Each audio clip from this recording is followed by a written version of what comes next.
It's Heidi, and I'm here with a Kat Scrappiness design team project using the Toil and Trouble layering stamp set.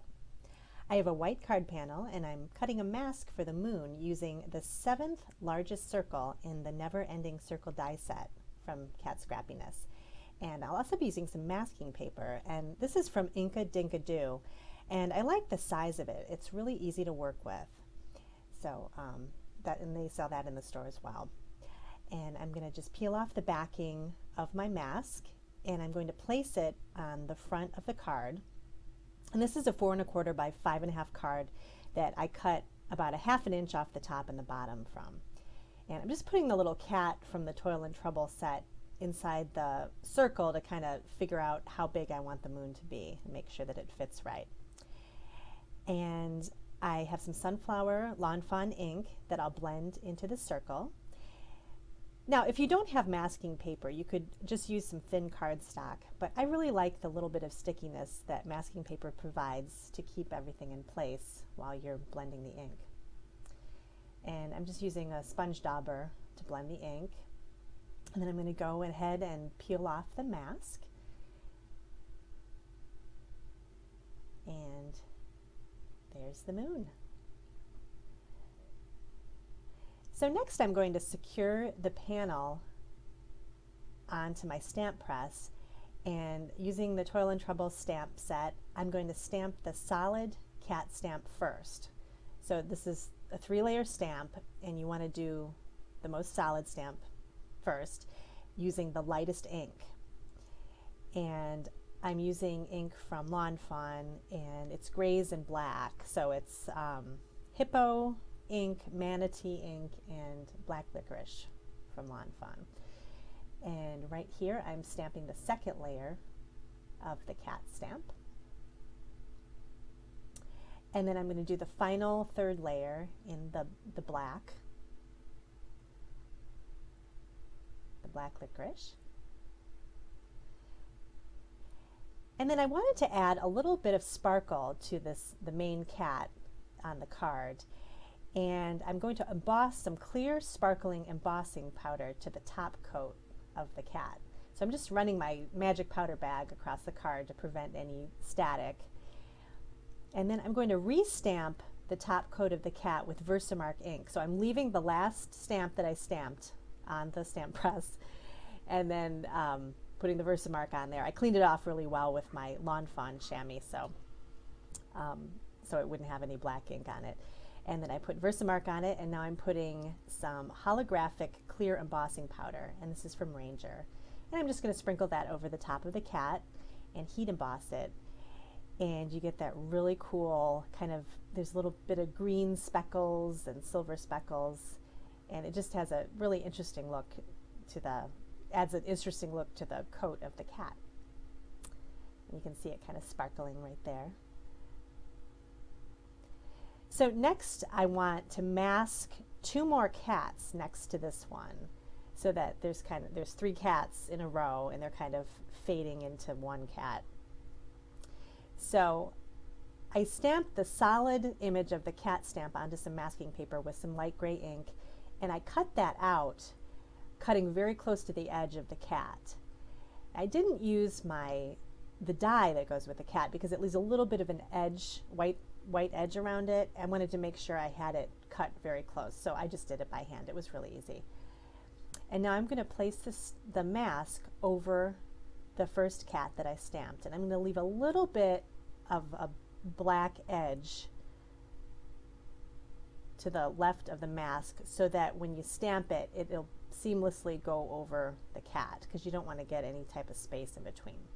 So then I'm going to take the solid cat image again, and I'm going to put it over the cat that is masked, and I'm just going to restamp it again using the same order of gray and black ink that I used before.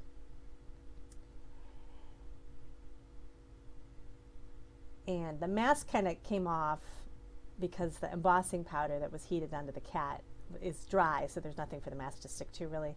So I just added a little bit of repositionable tape in order for it to stick better, and that worked fine. So I'm just going to go ahead and stamp everything.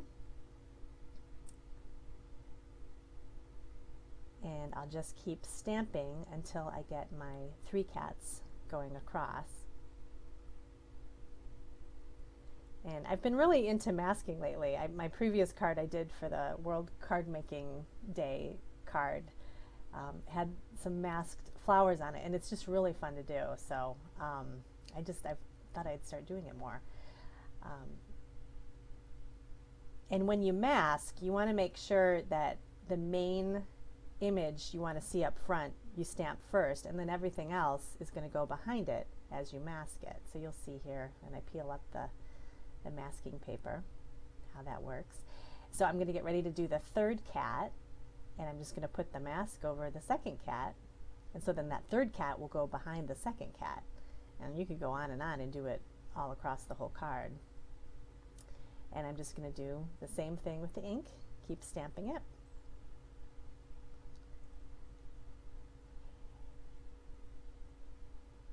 And there you go. So I think that turned out pretty good. So next for the sentiment, I'm using the Happy, Happy, Happy die set from Lawn Fawn, and I'm going to cut it out using some Gina K cardstock in Jelly Bean Green, backed with some adhesive foam. And I'll just peel the top part off the adhesive foam, put the cardstock over the top of that, and run it through my die cutting machine. And then you get that great dimension with the die cut, and then you have adhesive on the back that you can peel away the paper and use that, so you don't have to worry about glue or anything like that. And then I'm just taking the Happy Halloween sentiment from the Toil and Trouble stamp set. And I'm kind of lining up the happies so that I can see where I want the stamp set to the sentiment to go. And if you notice, I'm having everything kind of touch the moon, just because that always looks good to your eye when you're looking at something, if everything's kind of grounded together. So if you may have everything touch the main focal point in some way, it's just more pleasing to the eye. So I stamp the sentiment, and I just used Memento ink for that. And now I'm just going to add the die cuts.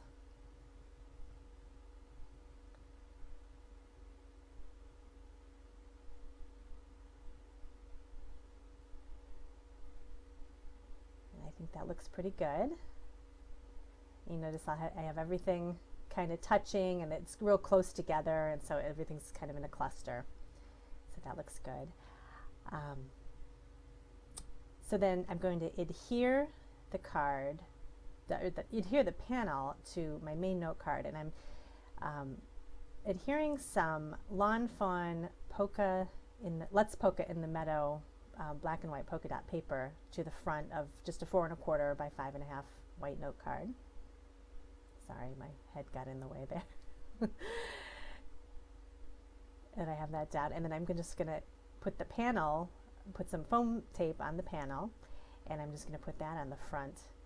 And because I cut a little bit of pieces off the top and the bottom of the panel, you'll see a little bit of the polka dots peeking through. So it's just kind of a fun little Halloween accent.